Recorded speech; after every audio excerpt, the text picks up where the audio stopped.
नमस्कार। कभी सोचा है कि एक छोटी सी पिन से लेकर बड़ी बड़ी इमारतों तक हमारे आसपास की हर चीज आखिर बनी किस चीज से है?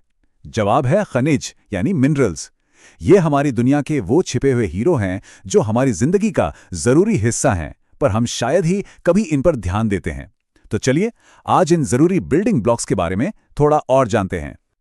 चलिए शुरुआत एक बहुत ही आम चीज से करते हैं, वो टूथपेस्ट जो हम रोज सुबह इस्तेमाल करते हैं।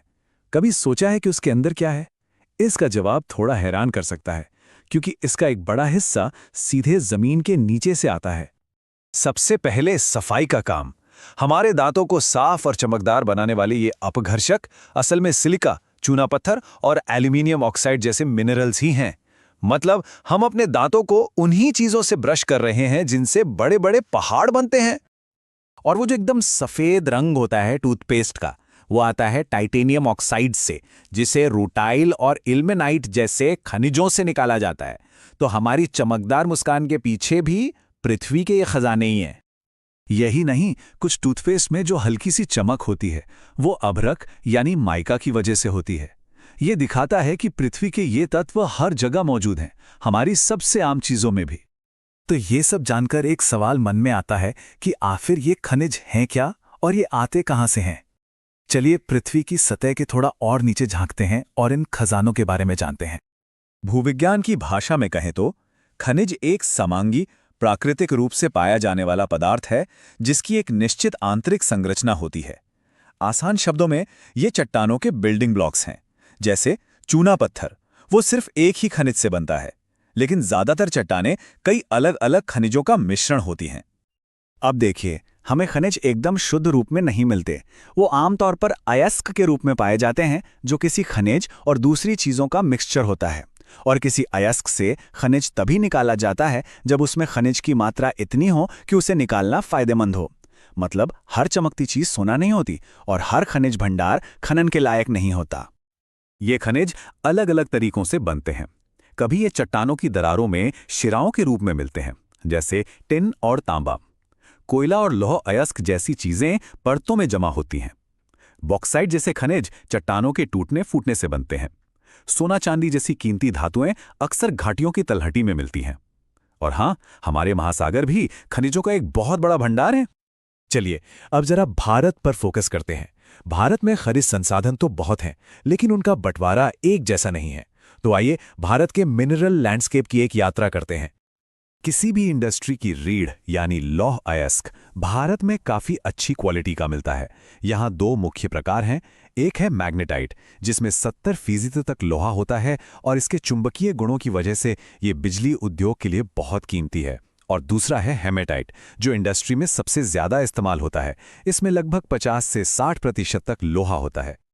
ये अयस्क भारत की 4 प्रमुख पेटियों में मिलते हैं। उड़ीसा, झारखंड बेल्ट में बढ़िया क्वालिटी का हेमेटाइट मिलता है। छत्तीसगढ़ और महाराष्ट्र के दुर्ग, बस्तर, चंद्रपुर बेल्ट से तो सुपर हाई ग्रेड अयस्क जापान और दक्षिण कोरिया जैसे देशों को भेजा जाता है। और कर्नाटक की कुद्रेमुख खदानों के बारे में सोचिए, ये दुनिया के सबसे बड़े भंडारों में से एक हैं। फिर महाराष्ट्र गोवा बेल्ट है, जहां अयस्क की क्वालिटी बहुत अच्छी नहीं है, फिर भी उसका इस्तेमाल अच्छे से किया जाता है। अब बात करते हैं मैंगनीज की, जो स्टील बनाने के लिए बहुत जरूरी है। 1 टन स्टील बनाने के लिए करीब 10 किलो मैंगनीज लगता है। और 2018-19 के आंकड़ों को देखें तो मध्य प्रदेश और महाराष्ट्र मिलकर ही भारत का लगभग 60% मैंगनीज उत्पादन कर रहे थे। और जब बात बॉक्साइट की आती है, जिससे हमें एल्यूमिनियम मिलता है, तो यहाँ उड़ीसा का दबदबा साफ दिखता है। उड़ीसा अकेले ही देश के कुल बॉक्साइट का लगभग 2/3 हिस्सा निकालता है। लेकिन इन जरूरी खनिजों को जमीन से निकालने की एक बड़ी कीमत चुकानी पड़ती है, इंसानों को भी और हमारे पर्यावरण को भी। खदान में काम करने वालों के सामने जो खतरे हैं वो वाकई में गंभीर हैं। ये धूल और जहरीले धुएं फेफड़ों की बीमारियों का कारण बनते हैं। इसके अलावा खदान की छतों के गिरने, पानी भर जाने या आग लगने का डर तो हमेशा ही बना रहता है। ये एक याद दिलाता है कि हमारी सहूलियत के लिए लोग हर रोज अपनी जान जोखिम में डालते हैं। और ये सिर्फ इंसानों तक सीमित नहीं है। माइनिंग का पर्यावरण पर भी बहुत बुरा असर पड़ता है। इससे पानी जहरीला होता है, जमीन बंजर होती है और हवा में प्रदूषण फैलता है। ये एक ऐसी समस्या है जिस पर तुरंत ध्यान देने की जरूरत है। इस समस्या का एक बहुत ही दर्दनाक उदाहरण है पूर्वोत्तर भारत की रैट होल माइनिंग। इसमें लोग और अक्सर एक ही परिवार के सदस्य कोयला निकालने के लिए बहुत छोटी और खतरनाक सुरंगों में जाते हैं। शुक्र है कि अब इसे गैर कानूनी घोषित कर दिया गया है। तो इन सब चुनौतियों को देखते हुए सवाल उठता है कि आगे का रास्ता क्या है।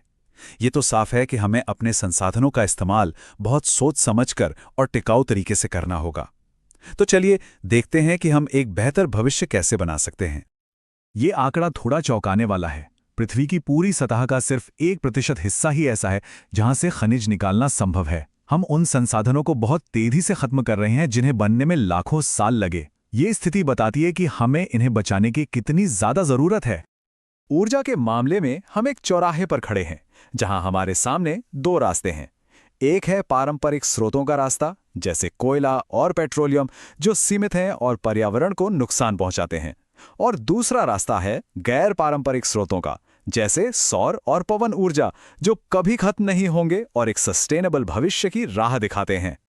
अच्छी बात यह है कि भारत रिन्यूएबल एनर्जी जैसे सौर, पवन और बायोगैस को बढ़ावा देने के लिए काफी काम कर रहा है। एक ट्रॉपिकल देश होने की वजह से हमारे यहाँ सौर ऊर्जा की बहुत बड़ी संभावना है। पवन ऊर्जा का भी इस्तेमाल बढ़ रहा है और ग्रामीण इलाकों में बायोगैस से ऊर्जा और खाद दोनों मिल रही है। ये सिर्फ नीतियां नहीं है, बल्कि एक हरे भरे और टिकाऊ भारत की उम्मीद है। और अंत में सारी बात इस एक शक्तिशाली विचार पर आकर टिकती है। बचाई गई ऊर्जा ही उत्पादित ऊर्जा है। जैसे जैसे हम आगे बढ़ रहे हैं, असली सवाल ये नहीं है कि हम और ऊर्जा कहां से लाएंगे, बल्कि ये है कि हमारे पास जो है उसका इस्तेमाल हम कितनी समझदारी से करते हैं। आने वाले कल का ऊर्जा परिदृश्य हमारे आज के फैसलों पर ही निर्भर करेगा। इस सफर में हमारे साथ शामिल होने के लिए धन्यवाद।